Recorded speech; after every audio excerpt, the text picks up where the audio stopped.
especialmente diseñado para estudiantes de la facultad y niveles similares. En este caso, nuestra invitada es Ana Asenjo García, que nos va a hablar pues, de un tema que además resulta bastante actual, dado el premio Nobel que fue concedido, digamos, el anuncio de los premios Nobel de hace un par de días. Entonces, pues sin más, voy a pasar a Ángel, que va a hacer la presentación científica de Ana. Y bueno, pues eso, muchas gracias por venir y esperemos que disfrutéis de la charla. Bueno, Ana es una antigua alumna de la facultad, se licenció en físicas aquí, hizo el máster también y se doctoró también en la universidad, se licenció en 2009 y se doctoró en 2014. Luego fue becaria, Marie Curie, en el Instituto de Ciencias Fotónicas, en el ICFO de Barcelona, y luego becaria IQIM en el Institute for Quantum Information and Matter en Caltech, en el Instituto Tecnológico de California. Más tarde se incorporó a la Universidad de Columbia como profesora en el Departamento de Física en 2019 y es responsable de un grupo de investigación que se centra en aspectos de óptica cuántica teórica y la intersección con información cuántica y física de la materia condensada. Ha recibido numerosos reconocimientos como el Fellowship, the Packard Fellowship, the Sloan Fellowship, el premio NSF Career, el premio AFOSR para jóvenes investigadores o recientemente el Early Career Scientist de física atómica, molecular y óptica de la Unión Internacional de Física Pura y Aplicada, de la UPA. Así que, pues, Ana, bienvenida otra vez a la facultad y cuando quieras. Muchas gracias por la presentación. Es un placer estar aquí. Otra vez he estado haciendo cuentas de cuántos años llevo sin pisar la facultad y realmente es desde mi máster en 2010, aunque luego me gradué por la Complutense, pero hice la tesis en el CSIC, así que veo que está todo muy renovado, muy bonito y me hace mucha ilusión estar aquí.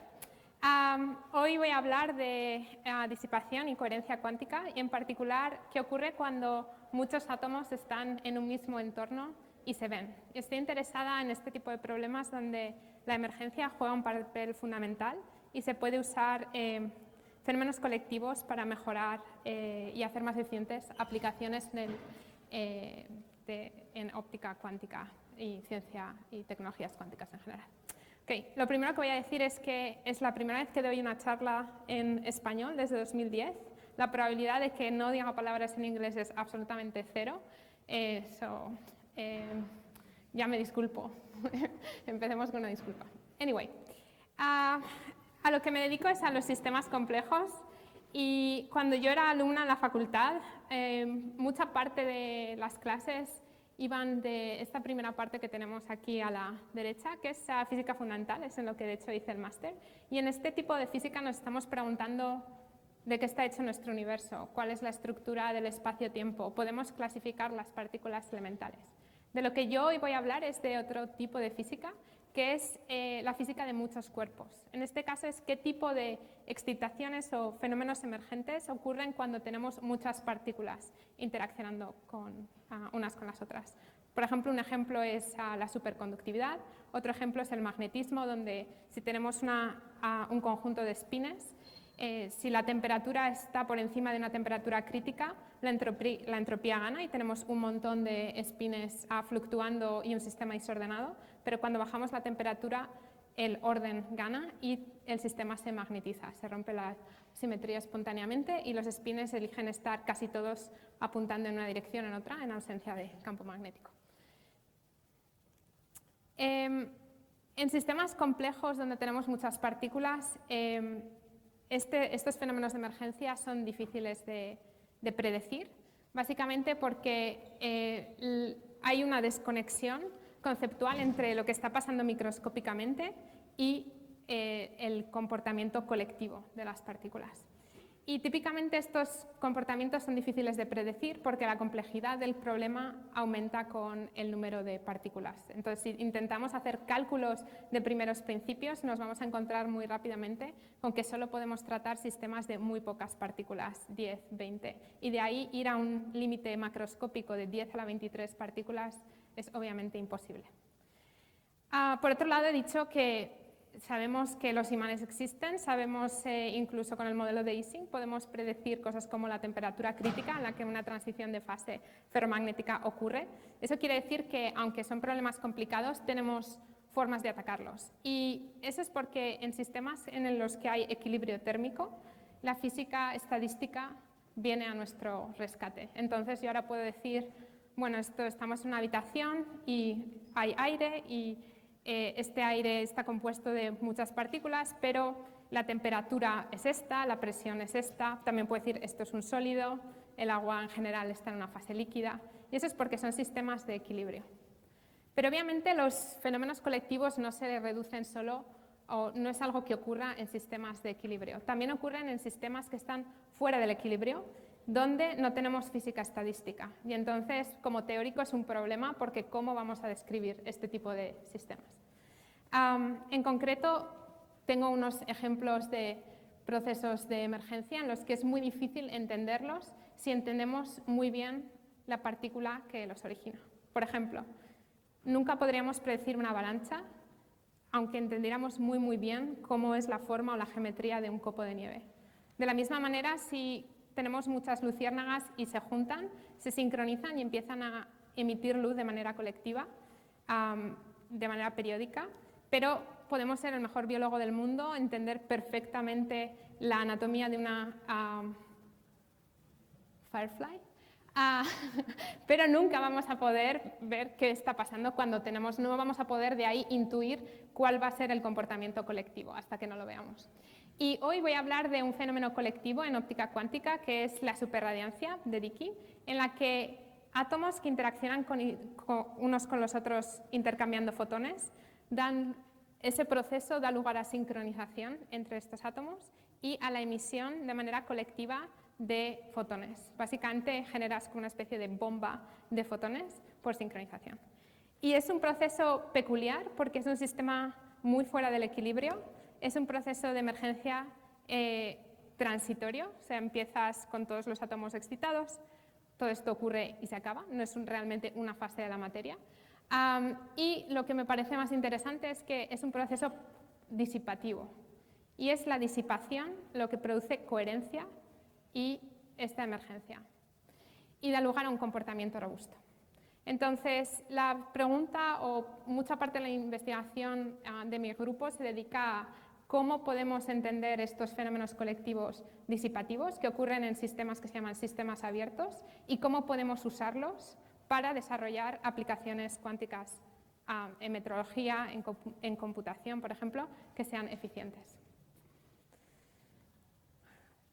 Quiero empezar por describir qué es un sistema abierto. Un sistema abierto es básicamente todos los sistemas. Todos los sistemas, en cierto sentido, están abiertos. Y lo que eso quiere decir es que, de manera quizás algo arbitraria, podemos decir, tengo un sistema, esto le voy a llamar sistema, está conectado a algo que de manera también arbitraria voy a llamar ambiente. Y ese ambiente generalmente está formado por muchos grados de libertad, por ejemplo, muchas partículas, un número prácticamente incontable de grados de libertad, y eso hace que sea ruidoso. Básicamente perdemos información de este ambiente. En cuanto tenemos una excitación, esa excitación se difunde y es difícil de recuperar. Entonces, un sistema intercambia energía e información con el ambiente, y si, por ejemplo, tenemos una excitación en nuestro sistema, por ejemplo, este punto rojo representa una excitación, en algún momento esa excitación va a saltar al ambiente y una vez esté ahí se va a difundir muy rápido y vamos a perder esa información. Eso quiere decir que en sistemas abiertos es ineludible la disipación y, por tanto, también la irreversibilidad. En concreto, en física cuántica, la disipación es un problema importante, más incluso que en física clásica, porque la disipación no solo involucra la pérdida de excitaciones, pero también la pérdida de coherencia cuántica. Si tenemos una superposición, esa superposición se va a degradar. Los estados cuánticos se acaban degradando por disipación. Y el recurso más importante en física cuántica para desarrollar aplicaciones es la coherencia cuántica. Entonces, en cuanto tengamos un sistema abierto, vamos a entrar en problemas porque los sistemas cuánticos son inherentemente frágiles. Y en óptica cuántica, en concreto, la disipación no se puede apagar, porque una de las formas que tenemos los físicos y los ingenieros para lidiar con este problema es vamos a cerrar el sistema, vamos a proteger nuestro qubit poniendo una caja encima. Pero el problema es que en óptica cuántica eso no se puede hacer. ¿Y por qué no se puede hacer? Es porque imaginemos que tenemos un átomo. Para mí un átomo es una cosa muy complicada, pero yo soy teórica, entonces en mi aproximación son dos niveles separados por una energía que es h/ω0. Este es el ground state y este es el excited state. Si ahora cojo mi átomo y lo pongo en el excited state, lo que va a pasar es que va a haber fluctuaciones del vacío, fluctuaciones de origen cuántico que van a producir la emisión de el átomo va a decaer y se va a emitir un fotón. He de deciros también que estas fluctuaciones no son de origen térmico, básicamente porque la energía entre estos dos estados es mucho mayor que KBT, la energía térmica. Entonces, la temperatura no juega un papel importante para mí. Y también eso quiere decir que muchas de las técnicas que conocemos de física estadística no se van a aplicar aquí. Es todo out of equilibrium, fuera del equilibrio. Okay. Entonces, nuestro átomo está siempre rodeado de este campo de vacío que fluctúa y le hace decaer. Y eso quiere decir que, como es un sistema abierto fluctuante, la emisión de un fotón va a ocurrir a un tiempo que es aleatorio, no lo podemos predecir. Entonces vamos a hacer una especie de experimento mental para ver cuándo este fotón se va a emitir. Vamos a monitorizar la población del átomo en el estado excitado frente al tiempo. Como lo he puesto en el estado excitado, la población es 1. Vamos a poner un detector y mientras yo no mida un fotón, lo que puedo inferir es que ese átomo está excitado. Va a llegar un punto en el que mi detector va a detectar un fotón. Como teórica, esto se describe con la acción de un operador de salto, que es básicamente un sigma minus type of operator. Básicamente actúa sobre el estado excitado y produce el estado ground, base del átomo. Ok, voy a hacer el experimento otra vez. Pongo mi átomo en el estado excitado y lo voy a monitorizar. Y lo que pasa es que ahora este fotón se recibe a un tiempo distinto, porque es estocástico. Y si lo vuelvo a hacer, lo vuelvo a emitir y ocurre a otro tiempo. Y si lo vuelvo y lo vuelvo y lo vuelvo y lo vuelvo a hacer y al final hago una estadística, lo que acabo teniendo es el típico decaimiento exponencial y el tiempo que tarda en decaer es el inverso de la tasa de emisión espontánea. Esa tasa de emisión espontánea depende del entorno radiativo del átomo. Si está en el espacio libre es un valor, si está entre dos espejos, una cavidad, es otro, si está cerca de un espejo es otro, si está cerca de la mesa es otro. ¿Okay? Depende del entorno. Y el problema es, os he explicado esto para básicamente un átomo excitado, es un estado que no es un estado de superposición, pero si ahora produjera un estado de superposición entre G y E, este estado de superposición también va a decaer en un tiempo determinado por ese coeficiente. Por tanto, controlar ese coeficiente es crítico para desarrollar tecnologías cuánticas. Entonces, la disipación la he pintado hasta ahora como un problema que a los físicos no nos gustan los sistemas hamiltonianos. Y aparte, en física cuántica es particularmente malo. Y entonces, pues es el final, hemos acabado aquí. La respuesta es no. Y eso es porque la disipación y las fluctuaciones también son el origen de orden espontáneo. Y eso ocurre cuando tenemos sistemas de muchos cuerpos que interaccionan entre sí. Por ejemplo, un ejemplo son los láseres, son sistemas que están siendo bombeados y producen y están decayendo, emitiendo fotones, pero dan lugar a la emisión de luz coherente. Otro ejemplo son reacciones químicas de nombre impronunciable para mí, quizás Tania puede pronunciarlos, yo no, donde tienes fuera del equilibrio oscilaciones que perviven durante mucho tiempo. Otro ejemplo son los patrones de Turing. Y quizás ejemplos más cercanos incluyen las ciudades. Una ciudad es un sistema altamente organizado que está en constante intercambio de energía e información con el entorno. Y nosotros también, nuestro cuerpo es otro ejemplo de lo mismo. Yo no soy la persona más alta del mundo, pero claramente estoy organizada, a pesar de que estoy en constante intercambio de energía con mi entorno. Entonces, quizás podemos usar la disipación no como algo que tenemos que superar, sino como un recurso. Y este tipo de ideas no son ideas que he tenido yo por primera vez. Desde que últimamente he estado muy interesada en el problema de la disipación y me he puesto a leer a Ilya Prigogine. Si no lo conocéis, os recomiendo sus libros y su Nobel Lecture. Ganó el premio Nobel en Química en 1977 y es uno de los padres de la teoría de sistemas fuera del equilibrio, estructuras disipativas y reversibilidad.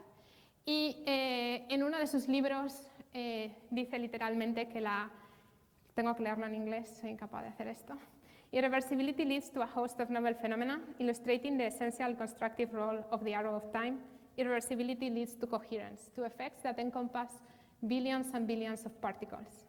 La irreversibilidad puede dar lugar a la coherencia. Y yo no voy a ser tan ambiciosa como Prigogine, no voy a hablar de billones de partículas, pero voy a hablar de colecciones grandes de átomos. Entonces, ¿podemos usar la disipación como un recurso para generar comportamiento cuántico coherente? La respuesta es sí. Y es sí si la disipación es correlacionada. ¿Y qué quiere decir esto? Quiere decir lo siguiente. No sé si se ve muy bien la slide, pero bueno, os podéis imaginar que aquí hay como una especie de ondas que se generan como si esto fuera un pond, porque creo que no se ven, pero bueno. Si tenemos distintos átomos y están en el mismo ambiente, esos átomos cuando emitan o absorban luz lo van a hacer de manera colectiva. Va a haber interferencia constructiva o destructiva en cómo absorben y emiten luz. Y esa interferencia, que se puede entender como disipación, va a dar lugar a correlaciones en los átomos y también entanglement. Esa interferencia es importante cuando la distancia entre los átomos es más pequeña o similar a la longitud de onda de la transición atómica relevante. Y también es más importante en sistemas ordenados, porque cuando hay orden la interferencia es más fuerte. Un ejemplo es en sistemas de estado sólido, cuando estudiáis las bandas para los electrones en un cristal. Ocurren porque es un sistema ordenado. Pero ahora vamos a hablar de átomos y de luz. Muchas de las ideas que os estoy presentando son quizás conceptos un poco globales, pero por lo que estoy interesada en ellos ahora es porque hay plataformas experimentales donde esto se puede explorar. Entonces, esa plataforma son los Atomic Arrays, que son cristales atómicos. Básicamente, hoy en día podemos construir cristales de átomos que están flotando en el vacío y donde va a haber interferencia en su respuesta óptica. Y esto es históricamente un gran cambio, porque en óptica cuántica la gente trabajaba en cavidades. Este es el campo que se llama Cavity QED. Básicamente atrapas un átomo entre dos espejos. He dicho que cómo un átomo interacciona con fotones depende del ambiente. Si lo pones entre dos espejos, interacciona más fuerte con el modo óptico atrapado entre los espejos. Este es un sistema donde hay mucho control, pero hay muy poca complejidad. Hay muy pocos grados de libertad, porque hay pocos átomos y hay solo un modo óptico. Hay lo que se llama atomic clouds, son nubes densas de átomos. Aquí podemos tener un sistema donde hay mucha complejidad, tienes muchos átomos, donde puede haber muchas excitaciones, y a la vez también hay muchos modos ópticos del campo, que son todos los modos del espacio libre.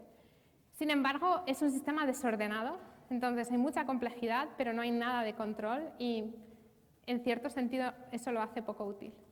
Y los Atomic Arrays son una mezcla de las cosas que hacen estos dos sistemas interesantes. Tenemos muchos átomos, potencialmente muchos de ellos pueden estar excitados, pero a la vez tenemos orden y control sobre cada una de las partículas.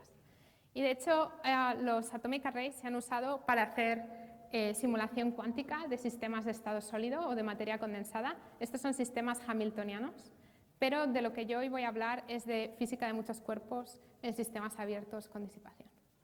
Y ahora, después de todo esto, os quiero enseñar fotos de átomos. Estas cosas que estáis viendo son Cada punto aquí es una foto de un átomo. Los átomos se pueden atrapar en espacio libre con una cosa llamada pinzas ópticas, que voy a describir en un momento. Y en los últimos 5 años ha habido un avance increíble, experimental, donde la gente puede atrapar átomos. Aquí tenéis como un sistema unidimensional desordenado. Básicamente esto pasa porque la probabilidad de atrapar un átomo en una pinza óptica no es 1, oscila entre 0 y 1, y entonces no siempre atrapas un átomo. Pero una vez tienes tu array desordenado, puedes hacer feedback y puedes ordenarlo y crear cadenas unidimensionales perfectamente ordenadas. También a sistemas 2-dimensionales como cuadrados, si eres más romántico, un corazón. Y si realmente te importa mucho tu ciudad y vives en Chicago, pues puedes hacer los landmarks de Chicago, son The Bean, The Sears Building.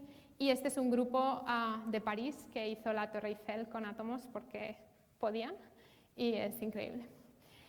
Este es un ejemplo de las cosas que han estado pasando estos años, pero también este tipo de sistemas de muchos átomos radiando los encontramos en sistemas distintos, por ejemplo, sistemas de estado sólido. Estos son emisores de luz que se han generado cogiendo un material 2-dimensional y empujándolo contra unos pilares de silicio. Esto produce un confinamiento de los electrones, se llaman quantum dots, y radia luz de una manera que son básicamente emisores de single photons, de un fotón.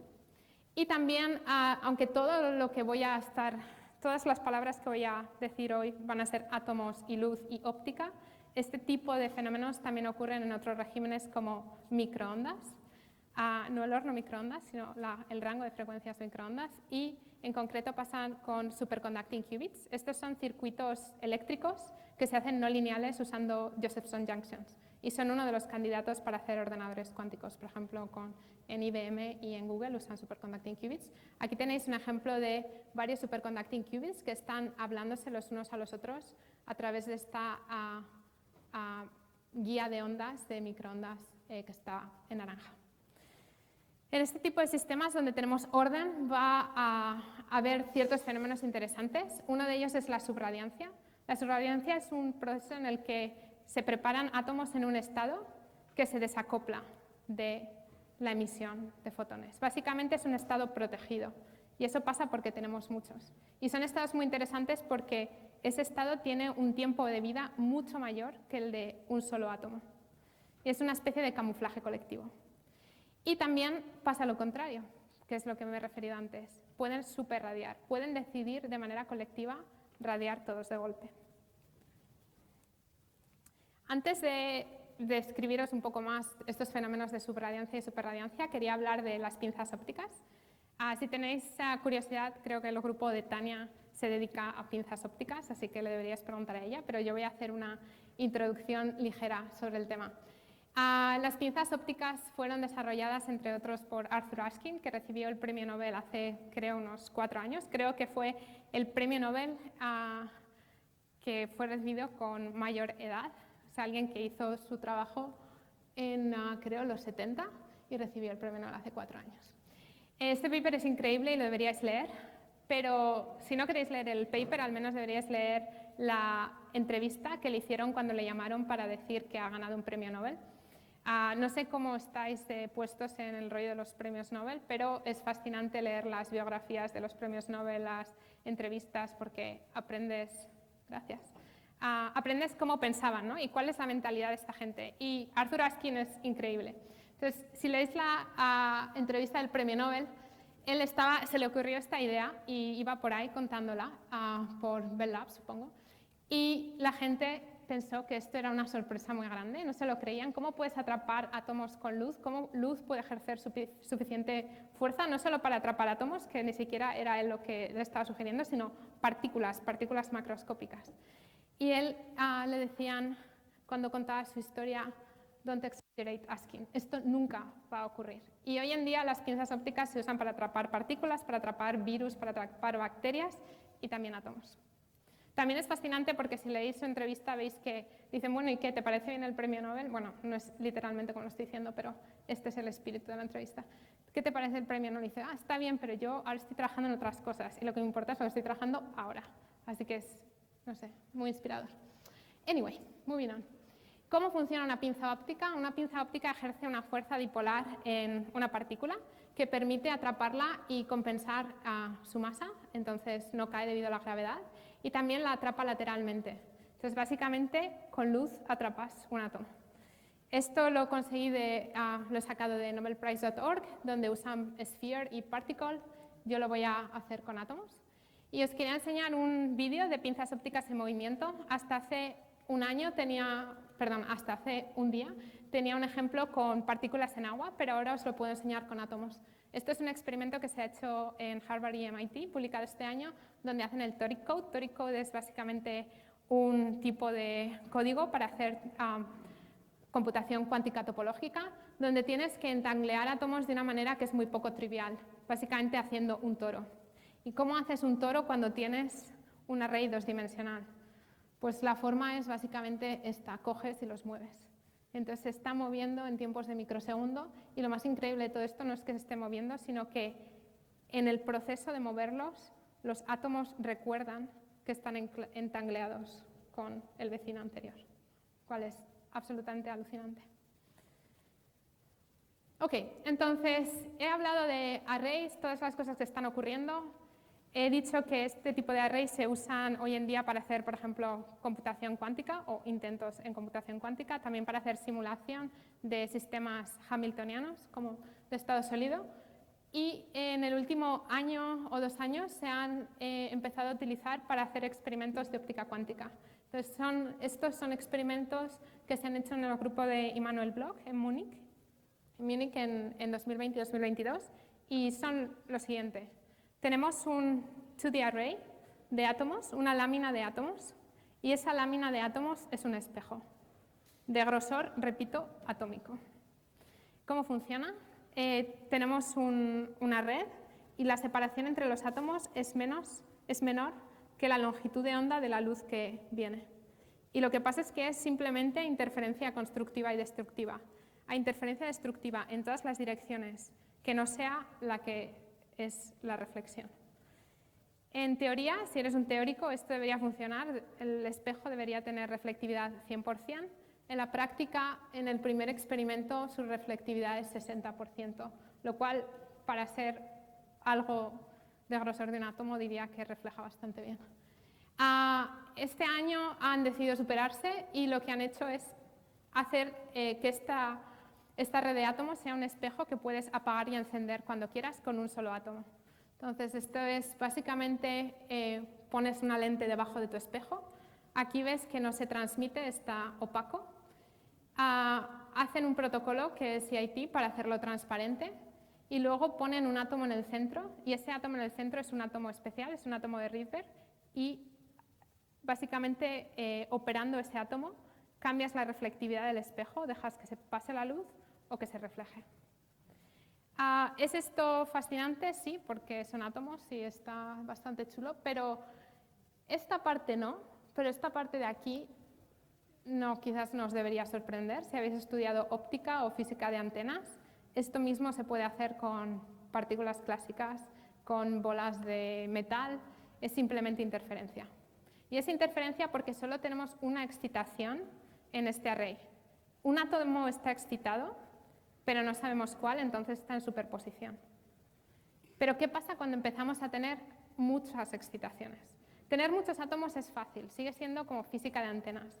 Tener muchos átomos con muchas excitaciones, ahí es cuando el problema se empieza a volver cuántico y difícil, y realmente es un problema many-body, de física de muchos cuerpos. Y la pregunta de la que voy a hablar hoy, para el final de mi charla, es ¿qué pasa cuando ponemos muchas excitaciones aquí? ¿Qué pasa cuando el problema realmente se vuelve many-body? Y este es un problema que se ha estudiado, es un problema muy antiguo en óptica cuántica. Se llama el problema de Dicke superradiance. Dicke escribió un paper pionero en 1954 sobre este problema, no en sistemas extendidos, pero en sistemas de átomos en una cavidad. Y esto juega un papel muy importante que voy a explicarlo. Este paper es muy interesante también porque tiene un abstract particular que me gustaría leer. In the usual treatment, molecules radiate independently of each other. However, this simplified picture overlooks the fact that the molecules are interacting with a common radiation field. The model is wrong in principle. Si tenemos muchos átomos y están en un ambiente compartido, no podemos pensar que están radiando independientemente unos de otros. ¿Y eso qué quiere decir? Imaginemos que miramos la tasa a la que estos átomos emiten luz frente al tiempo. Si los átomos están descorrelacionados, muy lejos los unos de los otros, cuando los excitamos van a sufrir estos procesos que he descrito antes de uno decae a un tiempo, otro decae a otro tiempo, otro decae a otro tiempo, sin hablarse. Y cuando hacemos el average vamos a sacar este tipo de intensidad que decae exponencialmente. Si ahora los átomos están juntos, esta idea se rompe totalmente y lo que pasa es que toda la luz sale en un tiempo, o casi toda la luz sale a un tiempo determinado. Y eso es un proceso en el que, a través de la disipación, a través del decaimiento, los átomos se empiezan a sincronizar, hay coherencia, esa coherencia produce un dipolo colectivo macroscópico y básicamente es una bomba de fotones. Y como esto es difícil de explicar con ecuaciones, lo vamos a explicar con luciérnagas, o intentarlo. Las luciérnagas es otro sistema que emite luz. La forma en la que emiten luz es bioluminiscencia. Usan la bioluminiscencia para atraer presas o parejas. Y, como he dicho antes, si hay muchas de ellas, se sincronizan.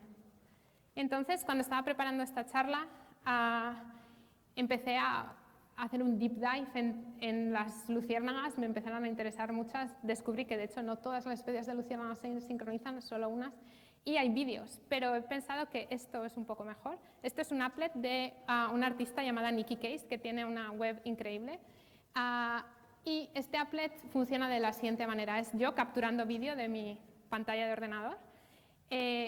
Las luciérnagas, si no se hablasen entre ellas, van a estar emitiendo luz con un reloj interno, cada una independiente de la otra. En algún momento en este vídeo clico el botón que dice ahora os habláis y lo que vais a ver es cómo se sincronizan de manera emergente. Vamos a ver si esto funciona. Ahí están haciendo sus cosas, cada una a su bola. No sé exactamente cuándo pulso este botón, pero pronto empezará a aparecer el orden. Ahí se empieza a ver. Radian. Otra vez. Otra vez.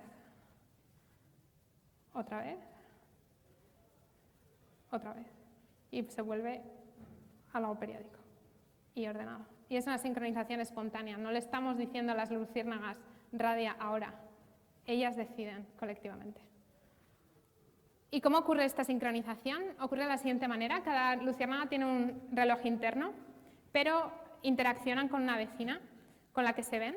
Y estas interacciones, que son a corta distancia, dan lugar a un orden macroscópico. ¿Okay? Y esto es un poco lo mismo que pasa en phase transitions, donde tienes ferromagnetismo. En realidad, la interacción es a próximos vecinos y aún así tienes magnetización en todo tu material. Obviamente los átomos no son exactamente luciérnagas y cabe la pregunta de cómo se ven los átomos los unos a los otros. Las luciérnagas tienen ojos. Esto es un dibujo de un átomo, obviamente no son así, no tienen ojos. Esto es una foto de un átomo, es estroncio y tiene una transición que radia en el azul.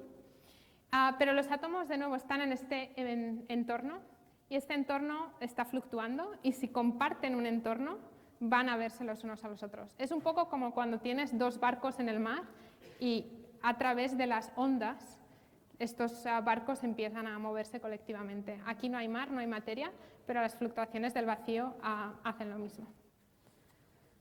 Y otra persona que me gustaría destacar es Roy Glauber, que si os interesa la óptica cuántica ganó el premio Nobel por la teoría de la coherencia óptica en 2005 y tiene unas notas de una escuela de física que se llama Les Furs, está en los Alpes. Si alguna vez tenéis la posibilidad de ir como estudiantes de doctorado, os lo recomiendo porque es un sitio idílico y la gente va y da charlas y es todo muy entretenido, si te gusta la física, claro. Entonces, estas notas están muy bien, pero en la primera página, aunque no os interese la mecánica cuántica, ni la luz, ni nada, si leéis la primera página os dais cuenta de que esta persona realmente sabe pensar muy bien. Y tiene una frase que es muy importante. Y esta frase es: all the delicate and ingenious techniques of optics are exercises in the constructive use of noise. y puedo invocar el teorema de fluctuación-disipación y decir que todas estas cosas tan delicadas que nos preocupan en óptica vienen de cómo manipular las fluctuaciones y la disipación del campo electromagnético. Entonces, como las luciérnagas, los átomos, cuando tenemos muchos, radian de manera diferente, no simplemente más. La superradiancia se ha visto en muchos tipos de sistemas, desde átomos en cavidades, a átomos en condensados de Bose-Einstein, en sistemas de estado sólido, donde los átomos no son átomos neutros, son defectos en materiales. Y también tiene aplicaciones. Se pueden hacer otros tipos de láseres que se llaman láseres superradiantes, que son más robustos al ruido, y también sirven como fuentes de luz con propiedades cuánticas exóticas.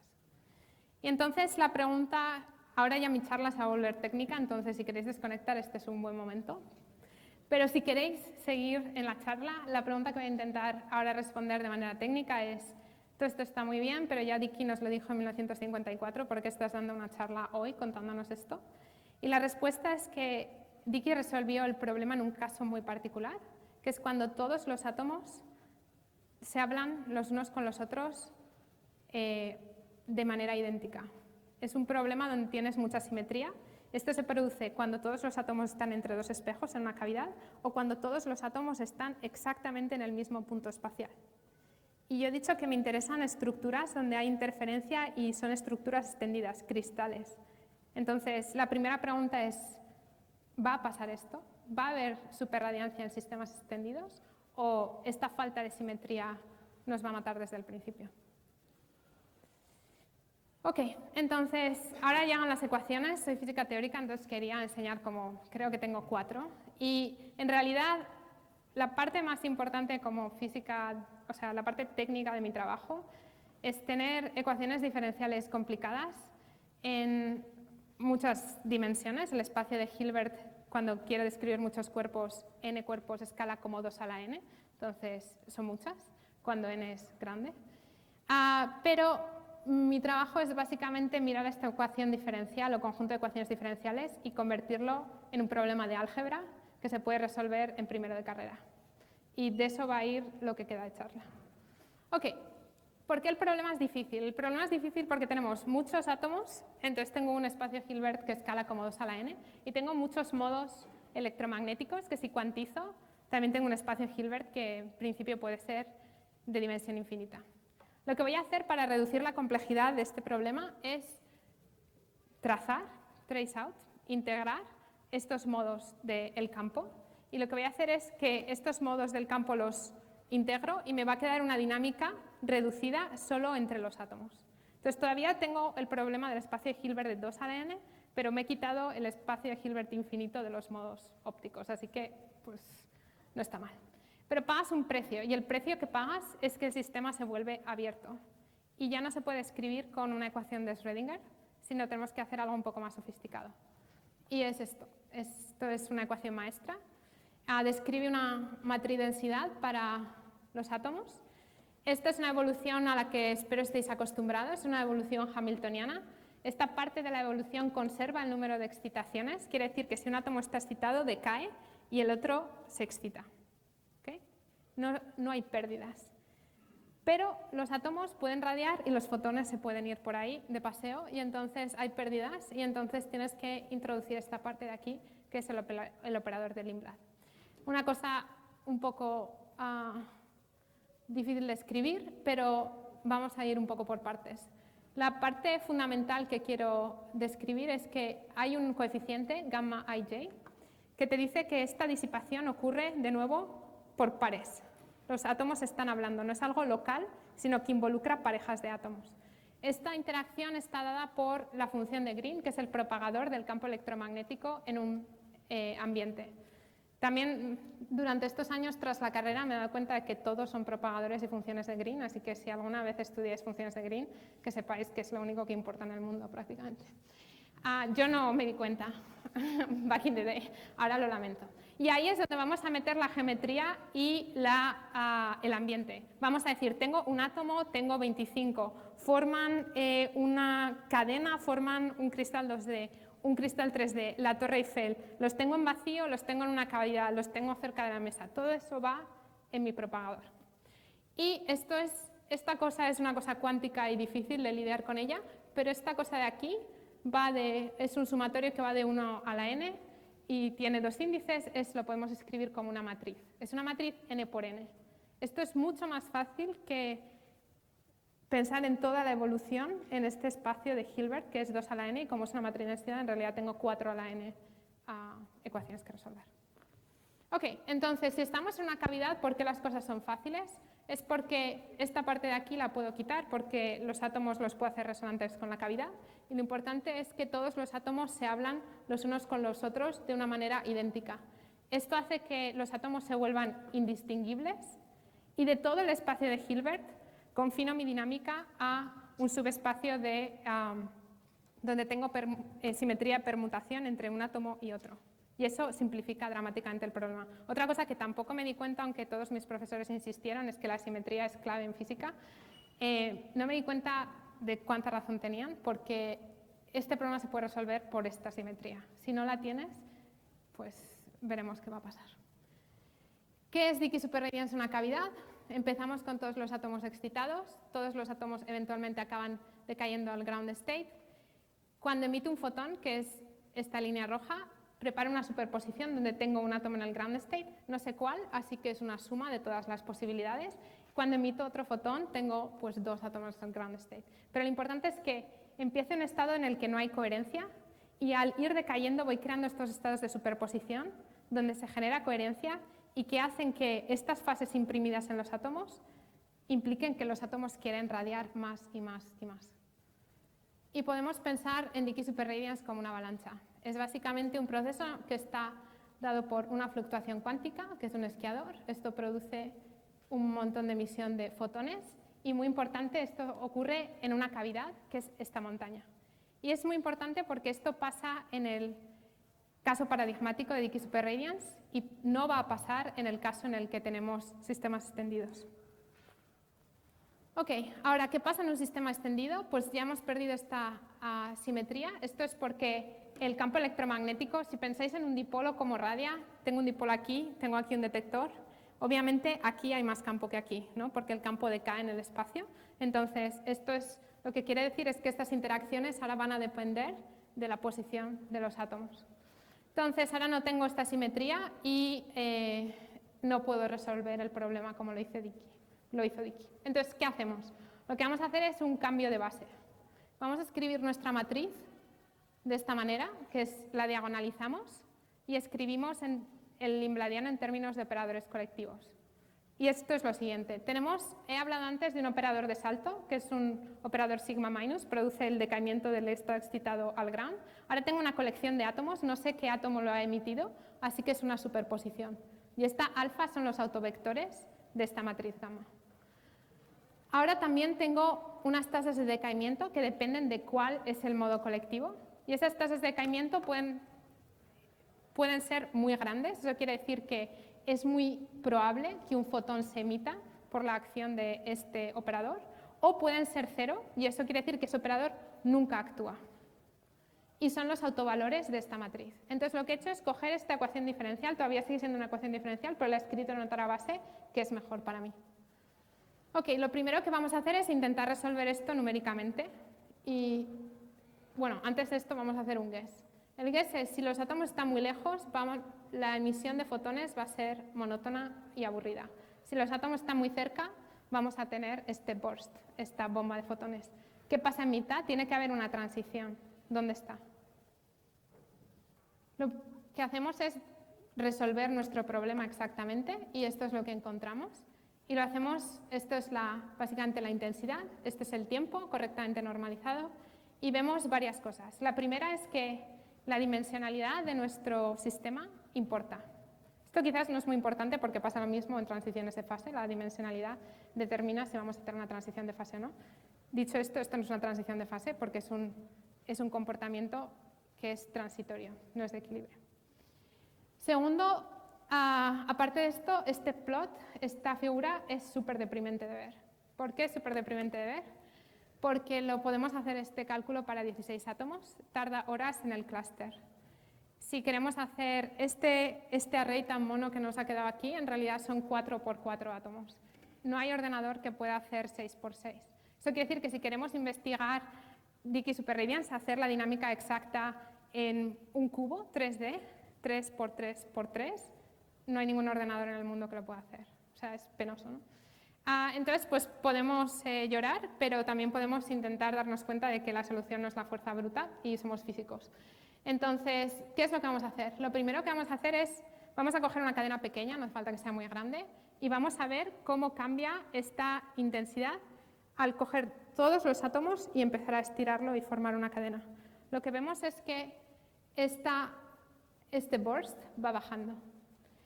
Y de aquí se puede deducir que lo que podemos hacer es, en vez de estudiar toda la dinámica, podemos estudiar la dinámica a tiempo cero, la derivada de esta curva. Nos va a decir si esto va a ocurrir o no. No nos va a decir cómo de grande es, pero nos va a decir si esta dinámica emergente va a dar lugar. Entonces, ¿esto por qué es? Porque es un proceso efectivamente de sincronización. Los átomos o se sincronizan desde el principio o ya está. Entonces podemos mirar qué pasa al principio. Y mirar qué pasa al principio es bastante fácil. Podemos calcular lo que vamos a llamar el burst mínimo. Esto quiere decir qué tiene que pasar para que toda esta emisión de fotones se acelere.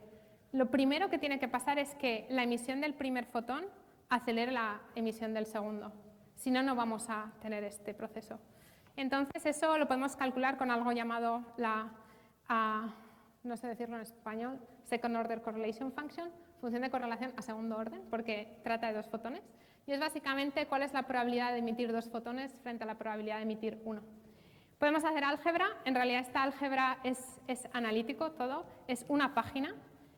Y la resolución de esto es, vamos a tener superradiancia si y solo si esta condición ocurre. ¿Qué es esta condición? Esta es la variancia de estos autovalores que tenía de esta matriz. ¿Y qué significa la variancia en un conjunto? Es cómo de distintos son los elementos de ese conjunto. Necesito autovalores o canales de decaimiento que sean muy dominantes y otros que estén apagados. Esto en una cavidad se hace automáticamente porque en una cavidad los espejos seleccionan un modo óptico.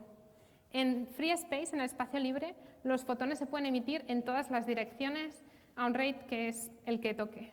Pero si tenemos ahora un sistema ordenado, esta interferencia puede apagar ciertos modos y ser constructiva en otros.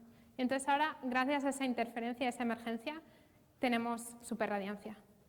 Otra cosa que es interesante de esta ecuación, pero es básicamente práctica, es que calcular la variancia de este conjunto de números involucra diagonalizar una matriz que se puede hacer con complejidad n².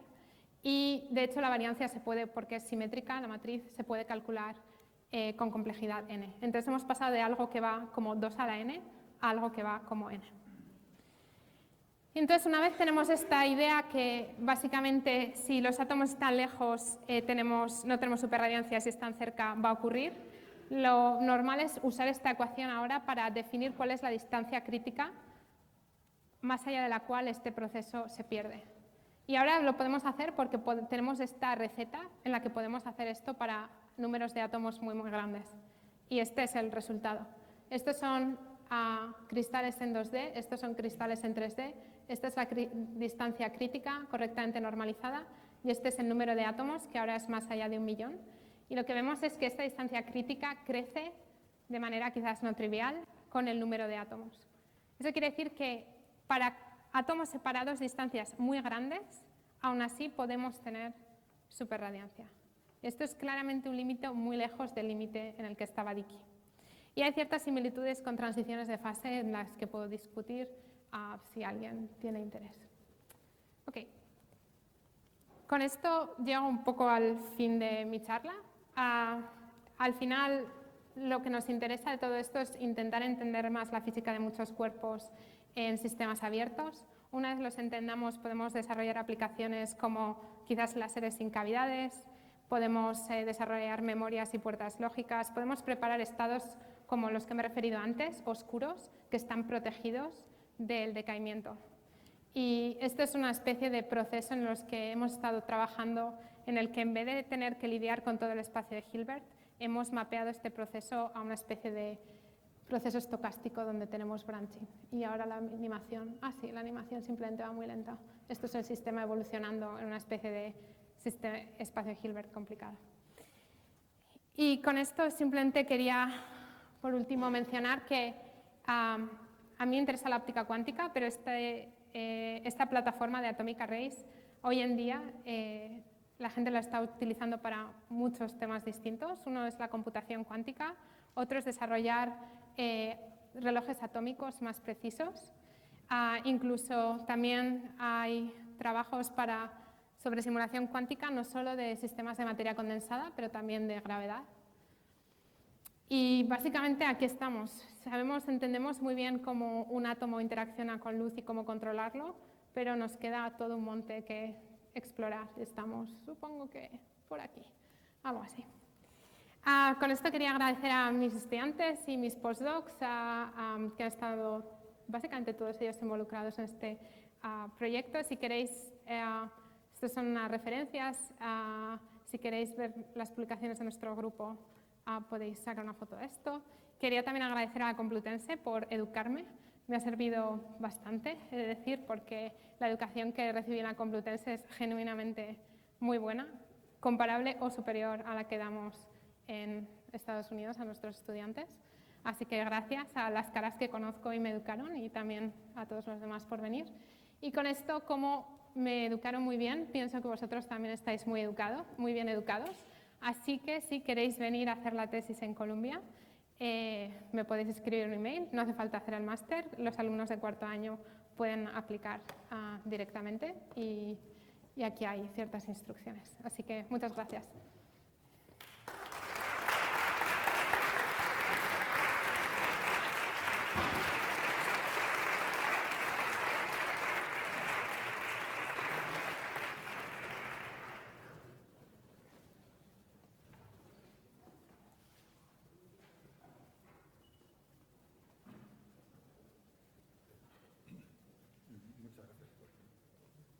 No sé si esto va, pero me da miedo acercarme. Muchas gracias, Ana, por la charla. Ahora iniciaremos el turno de preguntas. Por favor, si levantéis la mano. Preferimos que habléis con micrófono, más que nada para que quede grabado.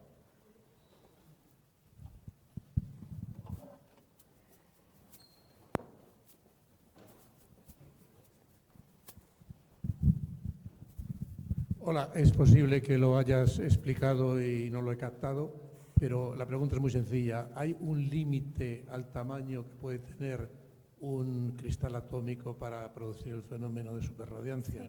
Sí, por supuesto. O sea, lo primero que tengo que decir es que en todo esto hay un truco, que es que decimos hay superradiancia y es superradiancia en una manera minimalista. Se tiene que entender como más allá de esta distancia no hay superradiancia, por debajo de esta distancia hay un burst epsilon. ¿Okay? Esto es lo primero. Entonces, siempre quieres estar bastante más abajo de esa distancia crítica. Lo siguiente es nuestras aplicaciones, nuestras ecuaciones básicamente funcionan en el límite que se llama de Born-Markov, en el que no sé cómo decir esto en inglés, en español. We neglect retardation. La retardación, el retardo, no lo incluimos. Entonces, lo que quiere decir es que el átomo decae y este átomo inmediatamente se excita. Y esto quiere decir que si todos estos átomos están dentro de una vacuum chamber en un experimento, esto funciona. Pero si yo tengo un átomo en Nueva York y tú, o una cadena o una colección de átomos, y tú tienes una colección de átomos aquí, no va a funcionar. Si los átomos están separados más de 1 metro, no va a funcionar. No quiere decir que no haya fenómenos colectivos, pero no tenemos esta simplificación. Y una de las cosas, creo que estaba en una de mis slides, sé que hay cosas en el universo llamados máseres. No hay espejos en el universo, pero hay emisión de luz cuasi coherente. Entonces me pregunto si algo de este tipo de fenómenos es importante. Dicho lo cual, creo que ahí el retardo es relevante y no puedo aplicar directamente nuestro método a sus problemas. Gracias. Y entonces, ¿cómo se determinaría esa escala crítica de longitud? Sí, el tiempo que tarda un átomo en decaer es 1/gamma0, el inverso de la vida media, y el tiempo que tarda un fotón en propagarse entre dos átomos es la distancia entre los átomos dividido entre la velocidad de la luz, entonces algo así como L gamma 0/c. Y de ahí con los valores de las frecuencias de resonancia y los valores del lifetime puedes calcular cuál es la distancia a partir de la cual las aproximaciones no valen. Muchas gracias.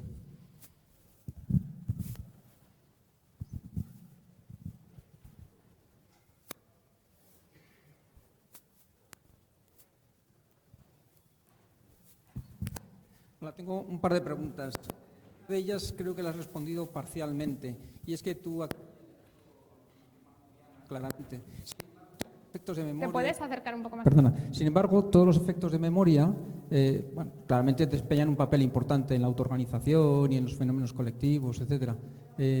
¿Puedes comentar algo al respecto de los sistemas no markovianos o vosotros no los habéis tocado en absoluto? No, el problema, o sea, por ejemplo, puedes hacer óptica cuántica sin hacer aproximaciones de Markov, y es básicamente no integras out los fotones. El problema es que entonces tienes que lidiar con los fotones y los átomos, o sea, todos los degrees of freedom of, I'm going to just answer in English, sorry. You have to keep all the degrees of freedom, and then things become complicated. If you look at things like single excitation, so one photon, basically, you can calculate things very easily because you do things in frequency, you do Fourier transform, and then who cares about Markov? If you have many excitations, that's a problem. And I don't think that per se there are no memory effects, because whenever, even within the Markovian approximation, there are no memory effects with respect to whenever you kind of emit into the environment, this photon is lost, and in that sense there is no memory. But when when this emission is collective, what it means is that the photon is emitted. This process of emission imprints correlations on the atoms, so the atoms remember the photon that they emitted because it imprinted some phases on them, and that's why dissipation either gives you or kills you with respect to spread radiance. If you always emit the same type of photon, you are reinforcing these phases and produce coherent behavior. If you emit different types of photons, so sometimes towards you, sometimes towards the door, that produces dephasing. So there is a notion of memory, even though we are within the Markovian approximation. Okay. Y la segunda pregunta es con respecto a prácticamente la última gráfica que has presentado. Sabía que me lo ibas a preguntar. No, perdón. Sorry, go ahead. Los números. ¿Qué números? Entonces no sabía que me ibas a preguntar. Esas dos atrás. Ok. Pensaba que me ibas a preguntar sobre gravedad. Ya está No. Okay. Lo que te iba a preguntar es que en esas gráficas hay una característica muy obvia, y es que hay unos números, un comportamiento muy peculiar. Sí. Alrededor de 10.000 o de 100, ¿no? Sí. Y entonces, ¿a qué se deben esos cambios? Los cambios también son similares en 2D. Lo primero que hay que decir de esta gráfica es que hemos hecho los cálculos numéricamente y también podemos hacer los cálculos analíticamente, yendo a un sistema infinito. Al final tienes un propagador que tienes que integrar en reciprocal space y hay ciertas singularidades. Y esto está relacionado, este scaling. Entonces, de ahí podemos sacar el scaling, y luego con respecto a lo que tú te refieres a estos saltos, lo que pasa es que es un poco lo que pasa en 1D, vamos a pensar lo que es más fácil, con una guitarra, con una cuerda. Si haces la cuerda un poco más larga, de repente te cabe otro modo de oscilación, y eso es lo que está pasando aquí.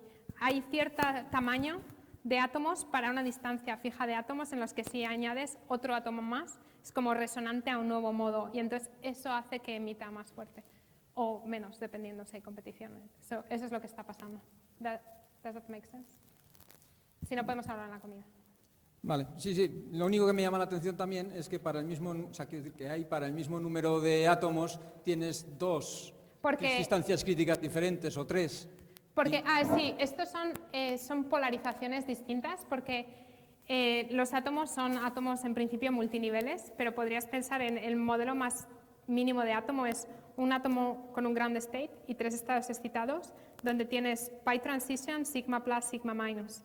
Entonces tienes como dipolos en Z y dipolos en X plus IY, X minus IY. Entonces, obviamente, por ejemplo, si tienes un array dos-dimensional y pones un dipolo que radia así, va en el far field, va a radiar en todo este plano, pero si pones un dipolo así, no hay far field para un dipolo, y esto hace que para distintas configuraciones de orientación esta distancia crítica cambie. Vale. Gracias. El problema, tú tienes un problema mayor que es la relatividad, pero el electromagnetismo es vectorial y eso es lo que pasa, que es triste, pero es cierto. Hay que lidiar con vectores. Vale, gracias.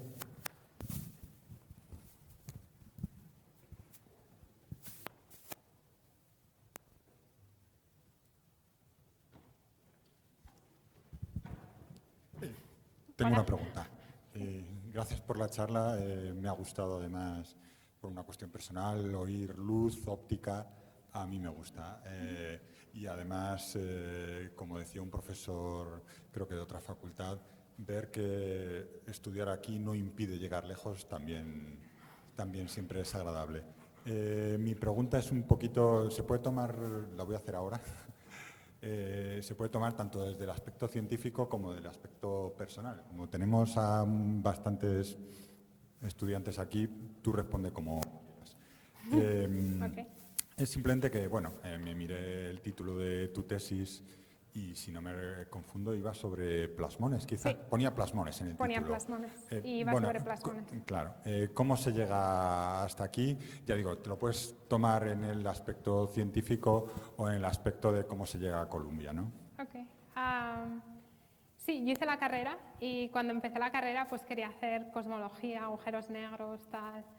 Y me empezó a gustar la óptica, tuve una clase con Tania y luego me empezó a gustar la óptica. También me siguió gustando los agujeros negros, Luis, o sea que no te preocupes, no fue por ti.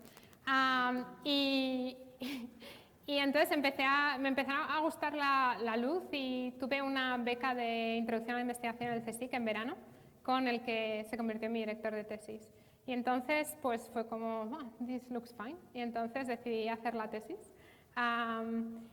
Y al acabar la tesis, que era sobre otra cosa distinta, son plasmones, al final es interacción de luz y materia, pero es todo clásico, es como la luz interacciona con los metales. Al final me acabó pareciendo muy aplicado y estuve cerca de dejar la ciencia porque pensé que this was it, en plan, no sé, no me veo capaz de ser científica, no soy suficientemente buena, etc. Y mi marido, mi novio entonces, decidió que quería hacer el postdoc en Estados Unidos. Y dije, bueno, pues venga, yo voy a mirar a ver qué pasa por ahí. Y tuve suerte porque mi advisor se había movido ahí, que fue en Barcelona, y conocí a un profesor allí joven que había hecho la tesis en Estados Unidos y el postdoc, y fui a preguntarle, en plan, me fui con una lista de nombres, dije, pues esta persona, ¿qué tal? Y fui aumentando el radio de Boston, cada vez me fui hasta Colorado. Y ella dijo, bueno, si te vas hasta Colorado puedes mirar Caltech, y porque estoy pensando en alguien que trabaje como entre mi previous postdoc advisor y yo. Y dije, vale. Y él era Derek Chang. Y entonces en Caltech acabé trabajando con Jeff Kimball, que es una persona muy famosa, pero que yo en su momento ni siquiera sabía quién era. Era como esta persona que parece famosa. Y el primer año en Caltech fue bastante brutal porque no sabía ni las unidades, era como, sé lo que es un electronvoltio, pero de repente son hundreds of terahertz. No sabía quién era la gente famosa, leía un paper y es como, no sé qué es esto. Y entonces pues trabajé. Y me empezó a gustar cada vez más y más y más. Y el postdoc pues estuve contenta, apliqué a trabajos, me dieron un trabajo. Cuando conseguí el trabajo pensé que iba a morir. Parece que sigo viva. Y ahora, no sé, la verdad es que al final simplemente me gusta mucho la física y me parece que la ciencia es una gran carrera y me parece muy divertida y cuanto más lo hago más me gusta y pretty much that. Y cambiad de tema, si no os gusta lo que hacéis pues cambiáis y ya está, que no pasa nada. Y pedid fellowships, eso también es importante porque así sois más independientes y venid a Columbia.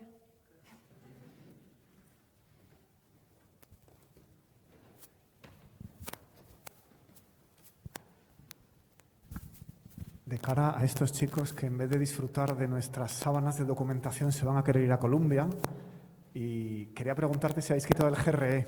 ¿Sí qué? ¿Perdón? De la lista de requisitos que has puesto he visto que se ha caído el GRE. GRE, sí. El GRE, el GRE es un test, es como un examen tipo test que hay que hacer en general para entrar en Estados Unidos, y es un problema para los aplicantes internacionales porque las fechas son muy determinadas. Y ahora, a partir de la pandemia, el GRE se ha quitado en casi todas las escuelas. Antes de la pandemia había un debate sobre si el GRE está biased against minorities, women, and so on. Entonces es como una especie de cambio cultural que por la pandemia se ha acelerado, y ahora en casi todas las escuelas el GRE, no lo he puesto aquí, es opcional. Si lo hacéis y tenéis buena nota lo podéis submitir, pero a mí el GRE personalmente me da igual. Y a mi departamento ahora oficialmente parece que también.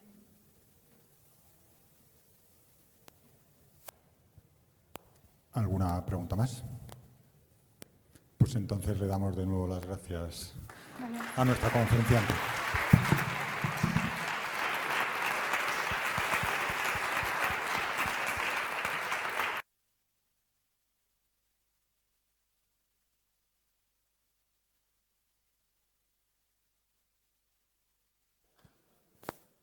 Ya avisaremos de la próxima conferencia de este ciclo. Gracias.